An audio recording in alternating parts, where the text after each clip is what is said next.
ñu yaakaaroon ne affaire yi jeex na léegi gaal yi ñëwatuñ. allo.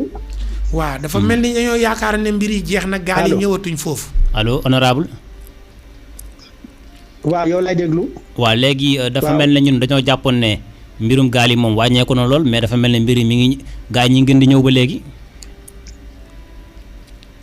tey yi may wax daal gaal ñëw na boo xam ne 52 personnes la wàccee. 52 te ñëpp 600 ngeen la ñu jóg. semaine bii rek lu mat 600 et quelques gaal wàcc na fi. diggante dimanche yi ba ngay ñëw ci vendredi bi rek 600 et quelques wàcc na fi. 600 et quelques gaal ak anañu actuellement. seen conditions yi nan la demee foofu. waaw ñoom ñi ngi leen tee gaal gi ñëw tey moom Tenerife la ñu wàcc. mais ñeneen ñi am na ci ñoo xam ni Las Palmas la ñu wàcc ñu ngi leen téye ci hôtel yi yi leen téye itam Croix-Rouge moo leen di jël en charge c'est pas l'état de l'espagnol Croix-Rouge moo leen jël en charge moo leen dëkkal moo leen di dundal moo leen di jox ay yére. loolu pour ñi xam ne Croix-Rouge moom mi ngi def liggéeyam ci immigration bi nga xam ne bi mooy immigration clandestine bi fi nekk. ci yan condition lañ nekk yu baax. waa ci condition yu baax lañ ne xam nga bu njëkk ci temps yi lañ leen doon dugal. mais léegi ci hôtel yi yóbbu te hôtel yi wax dëgg yàlla hôtel yu baax la xam nga hôtel yi depuis ba Covid-19 bi commencé ba léegi hôtel yi dañoo tëj. kenn nekkatu fa kenn liggéey touristes yi dikkatuñ léegi nag ci hôtel yooyu dañ leen yóbbu loger leen fa. léegi bu ñu nekkee ci hôtel yi bu ñu paree dañ leen di bàyyi ñu dugg wala nu ñuy defaat. am na ñu ñuy delloo si wala. waaw am na ñu ñuy delloo si mais koo xam ne dañ ne ko ci am passeport ñu bàyyi la waaye xam nga nit ñi itam bi ñu ñëw yoruñu ay pièces ndax kenn du dem gaal yi di yore ay pièces ku ci yor passeport daal dañ la bàyyi nga yéeg ci kaw jàll ci say mbokk mais ku ci yorul passeport dañ la bàyyi bu njëkk sax dañ ne woon ko carte d'identité man laa bàyyi nga jël bateau dem mais bi ñu demee ba ci biir ñu ne loi bi changé nañu ko ku am passeport da nga mën a génn dem ci say mbokk waaye ku amul passeport duñ la mën a ba loolu mooy li nga xam ne moo fi am li ci des nag mooy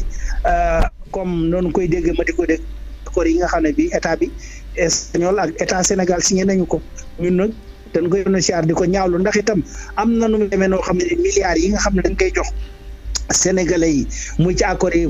Frontex jëmee ko ci immigré clandestin yi dañuy laaj milliards yooyu est-ce que danañ ko jàppale ñi nga xam ne bi tey bu ñu leen delloosee tey war nañ leen ci mën a jox kenn ku nekk millions wala 3 millions est-ce que état bi xalaat na ci loolu pour mu jox la jàppale ko ñooñu ñu mën a am lu ñu jàpp mën a am lu ñu def ndax itam ñëw gi dafa metti na te Sénégal metti googu mu metti itam état bi ci yéen boobu moo war a xool solution ñaareel bay lu ci gën a metti ci accords yi mooy bu nu demee ba ay espagnol di ñëw muy guardia civil wala police espagnol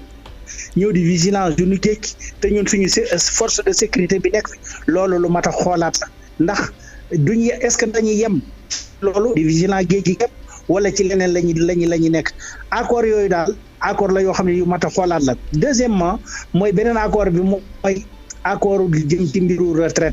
retraite yi lay wax nit ki boo koy jëlale ay engagement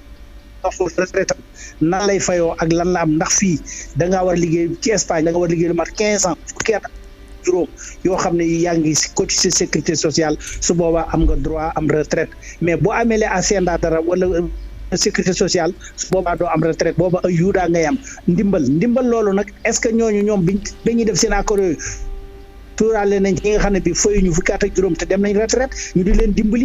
dimbali ñu am ay 400 euros ay 450 euros est-ce que ñooñu boole nañ leen ci te loolu yëpp dañoo waroon bala ñuy signé ñu laaj acteurs yi mooy ñan mooy sénégalais yi nga xam ne ñoo fi nekk yor association yi wala daayira yi wala sénégalais yi nga xam ne ñu ngi dund loolu ñu laaj leen nan lañ war def bala ñuy signé benn accord ak jëm ci loolu su ko defee